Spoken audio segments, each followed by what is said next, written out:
Okay, so now we're on to the product rule. Okay, so if you're new to this, quite simply, the product rule is needed because often we'll have functions that are multiplied together. Hence the word product, okay, because product just means multiply, yeah?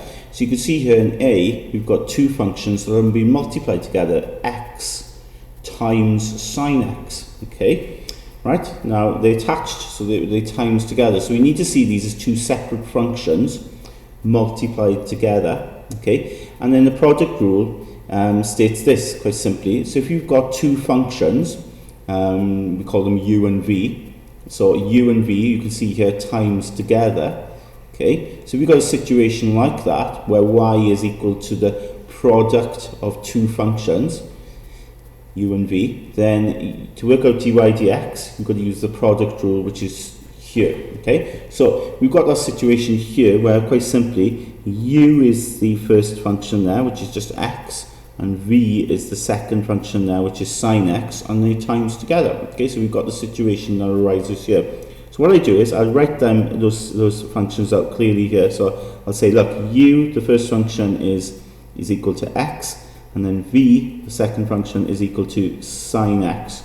Okay, and then I need to differentiate both of them. Okay, so when I differentiate this, the function here is u, so it'll be du with respect to this function here, x, so du by dx. Because if we differentiate this, x just becomes 1, doesn't it? Over here then I've got v, so dv with respect to x. And if I differentiate sine, we know now that just becomes cos. Okay, sine x, when you differentiate it, becomes cos x.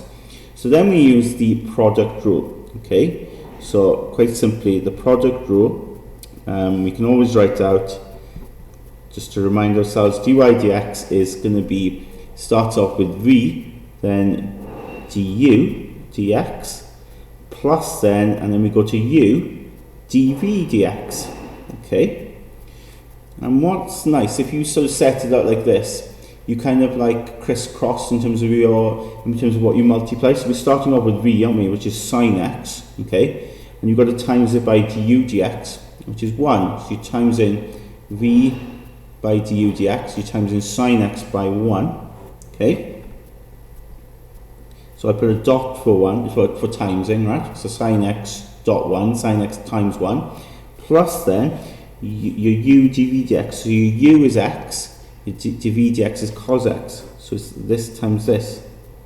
So you notice they crisscross, you times that by that, and then you add this times this, okay? So you end up with our answer there. Now, of course, sine x times 1 is just sine x, and then x cos x. So we've differentiated x sine x using the product rule. So similarly then, let's look at b. Okay, so if I got y equals x cos x, okay, so in this case here now, well, of course, my u is the first function there, which is just equal to x. My v is the second function there, which is equal to cos x.